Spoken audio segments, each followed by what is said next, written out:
सामने आ रही है जहां सीज फायर के बीच यूएस का बड़ा एक्शन देखने को मिला है। 10,200 अतिरिक्त सैनिक भेज रहा है यूएस। 22 अप्रैल को खत्म हो रहा है सीज फायर। वहीं ट्रंप की तरफ से बयान आया है कि मुझे लगता है कि युद्ध जल्द ही खत्म होगा। तो आपको जानकारी दे दें कि जहां मिडिल ईस्ट में तनाव लगातार बढ़ रहा है, जहां अमेरिका ने 2 हफ्ते का सीज फायर किया, तो वहीं पाकिस्तान में इसको लेकर बातचीत भी हुई, लेकिन इसके बावजूद भी हमने देखा कि युद्ध लगातार जारी है। तो आपको बता दें कि बड़ी खबर ये लगातार मिडिल ईस्ट में चल रहे युद्ध के बीच सामने आई है और अमेरिका ईरान के साथ चल रहे इस सीज फायर यानी कि युद्ध विराम के खत्म होने वाले समय में और भी ज्यादा सैनिक भेज रहा है। और इतना ही नहीं, 2 हफ्ते का ये सीज फायर 22 अप्रैल को खत्म हो रहा है, यानी कि जल्दी खत्म हो रहा है। इस बीच अमेरिका ने ईरान के बंदरगाहों पर नौसेना ब्लॉकेड भी लगा रखा है। दरअसल अमेरिकी मीडिया वॉशिंगटन पोस्ट के हवाले से ये रिपोर्ट सामने आई है कि अमेरिका अप्रैल के अंत तक मिडिल ईस्ट में 10,200 अतिरिक्त सैनिक भेज रहा है, यानी कि जितने सैनिक थे और भी उनमें ज्यादा। इनमें से 6,000 सैनिक aircraft carrier USS George H.W. Bush के साथ जा रहे हैं। वहीं साथ में कई युद्धपोत भी रहेंगे। बाकी 4200 नौसेना और मरीन सैनिक बॉक्सर एम्फीबियस रेडी ग्रुप के साथ पहुंचेंगे, जिसमें 11वीं मरीन एक्सपीडिशनरी यूनिट भी शामिल है। और ये नए सैनिक वहां पहले से ही मौजूद लगभग 50,000 अमेरिकी सैनिकों के साथ जुड़ेंगे। तो आपको बता दूं कि पेंटागन का ये कहना है कि ये सब ईरान के खिलाफ चल रही कार्रवाइयों के लिए है। वहीं सीज फायर की कहानी भी अब आपको बता देते हैं। दरअसल कुछ ही समय पहले अमेरिका और ईरान के बीच युद्ध छिड़ गया था। फिर पाकिस्तान की मध्यस्थता में 8 अप्रैल को 2 हफ्ते का सीज फायर का ऐलान किया गया, लेकिन हमने देखा कि इस्लामाबाद में 21 घंटे की लंबी बातचीत बिना किसी नतीजे के खत्म हो गई। अब अमेरिका ने ईरान के बंदरगाहों पर नौसेना ब्लॉकेड भी लगा दिया है। इसका मतलब क्या है?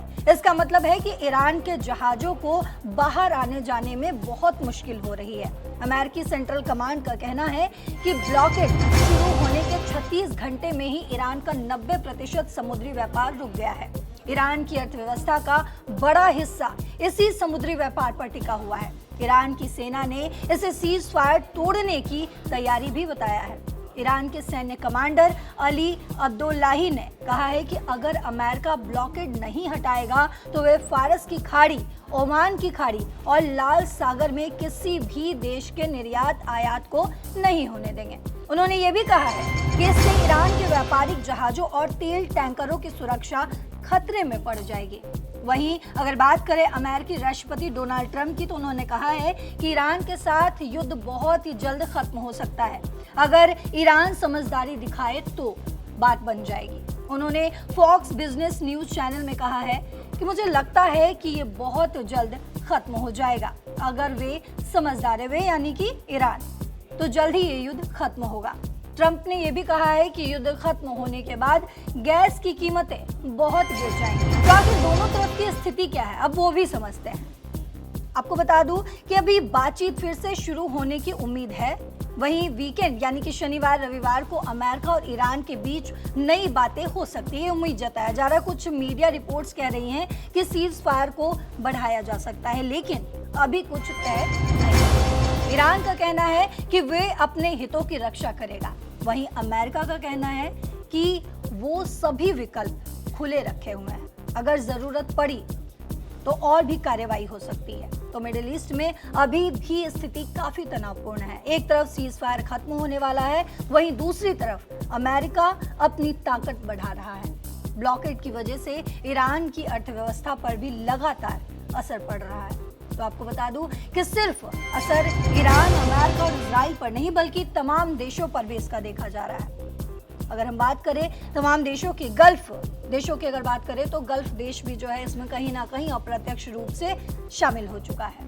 बात करें अगर भारत की, तो भारत ने भी कई बार अपने नागरिकों के लिए ये फरमान जारी किया है और कहा है कि आपके पास समय है और समय रहते आप ईरान से बाहर निकल जाए। कई बार हमने ये एमईए की तरफ से जो ये ट्वीट किया गया है, ये हमने देखा है।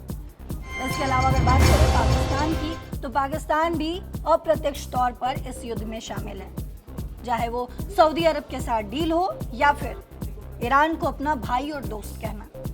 तो हम देख रहे हैं कि हर तरफ से और हर तरफ इस युद्ध का असर दिख रहा है। लेकिन इस बीच जो बड़ी खबर है वो ये है कि अमेरिका अब एक बार फिर से अपने नौसैनिकों को 10,200 नौसैनिकों को इस बार युद्ध में फिर से भेज रहा है। 22 अप्रैल को सीज फायर खत्म हो रहा है और 10,200 अतिरिक्त सैनिक यूएस फिर से भेज रहा है। और ये भी ट्रंप की तरफ से कहा जा रहा है कि अगर ईरान इस युद्ध में समझदारी दिखाता है तो मुझे लगता है कि ये युद्ध जल्दी ही खत्म हो जाएगा।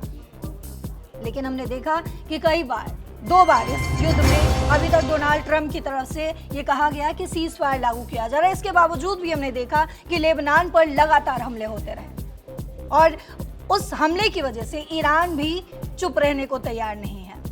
जो 10 सूत्रीय मांग की गई थी, जो बात रखी गई थी युद्ध विराम के लिए, ईरान कह रहा है कि यूएस और इजराइल ने उसे तोड़ दिया अगर वो लेबनान पर लगातार हमले करते रहता है तो क्या इस बार ये जो युद्ध विराम 2 सप्ताह का लगा है, क्या ये आगे बढ़ेगा?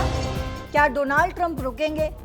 क्या ईरान समझ जाएगा? क्योंकि डोनाल्ड ट्रंप कह रहे हैं कि अगर ईरान समझदारी दिखाता है तो शायद ये युद्ध थम जाएगा, रुक जाएगा। तो क्या ईरान समझदारी दिखाएगा? क्या ईरान डोनाल्ड ट्रंप की बात को समझेगा? क्या मानेगा? क्या डोनाल्ड ट्रंप समझेंगे और ये इस युद्ध पर युद्ध विराम लग जाएगा? आपको जो भी लगता हो कमेंट बॉक्स में ज़रूर बताते जाइएगा। तमाम अपडेट्स के साथ एक बार फिर आपके सामने हाजिर होंगे। तब तक देश और दुनिया की बाकी खबरों के लिए देखते रहिए दैनिक जागरण। नमस्कार।